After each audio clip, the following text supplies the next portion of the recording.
अयोध्यार राजधानी देखा स्वर्गदेश परी लगुला। मंदाकिनी नदीर शीतल पानी जह्नमाला परी झरी झरी बहुला। समस्तक मुहरे हस, आनंद आउ उत्साह, कारण आसंता काली प्रभाते रामचंद्र राज्याभिषेक आयोजित होबाकु जाउची। कैकेयी जी राम को निज संतान भरत ठारू भी अधिक भल पाउथिले। रामक शांत, भद्र और धर्मप्रति विश्वास कैकेयी हृदय को जीतिथिला। राम सेठी समस्त माता प्राण थिले। सेही रातिरे जेतेबेले समस्ते गार्ड निद्रारे शोइथिले तो राजमहलर उद्यान बाटिका मध्यरे अनेक अजଣା पक्षी माने एकाठी होइथिले। सेमाने धीर स्वर रे कथा हेउथिले। गछर शिखर रे बसिथिबा जणे वृद्ध शुआ तांको साथी को कहिले कि काली जे राजा हेबो सेठारे भयंकर आपद आसीबो, राज्य मिलिबो, किंतु तांको बहुत जंत्रणा और मृत्यु भोगिबाकु पड़िबो।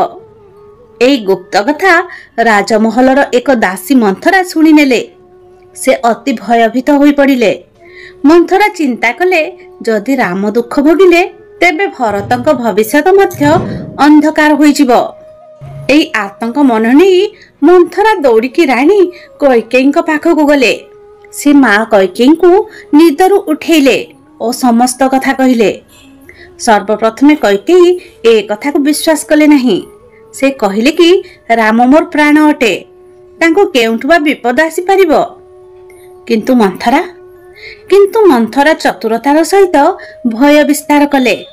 से कैकेयी को स्मरण करैले, माँ आपण युद्ध क्षेत्र रे राजा दशरथंक ठारू 2टी वर मिलिथिला। एई समय से 2टी वर को मागी नियंतु। भरतंक पई राज्य और रामक पई वनवास। यह सेमानक जीवन बंचाई पारिबो। कैकेयी मनरे द्वंद्व आरंभ होला। एक पटे थिला राम प्रति अपार भल पाइबा, आउ अन्य पटे थिला रामक प्रति चिंता।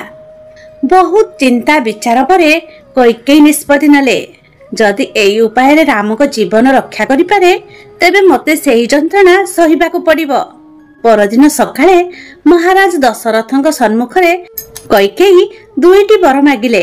प्रथम वर भरतंको अयोध्यार राजा, आउ द्वितीय वर थिला राम को 14 वर्ष वनवास। दशरथ भूमि रे पड़ीगले। से कैकेयी को भयभीत दृष्टि रे देखिले, किंतु वचनबद्ध थिले। राजा तो देइथिबा वचनर पालन करिबा निहाती आवश्यक।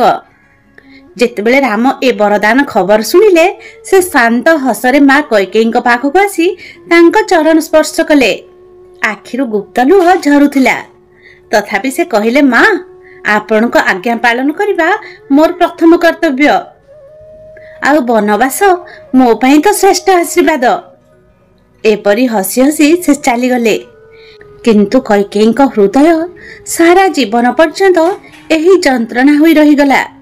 से जानिथिले तांकर ए क्रिया राम को दुखरु रक्षा करिबो सत, किंतु निज पई सर्वसम्मुखरे अपराध बोध और अनुताप छाड़ीदेले।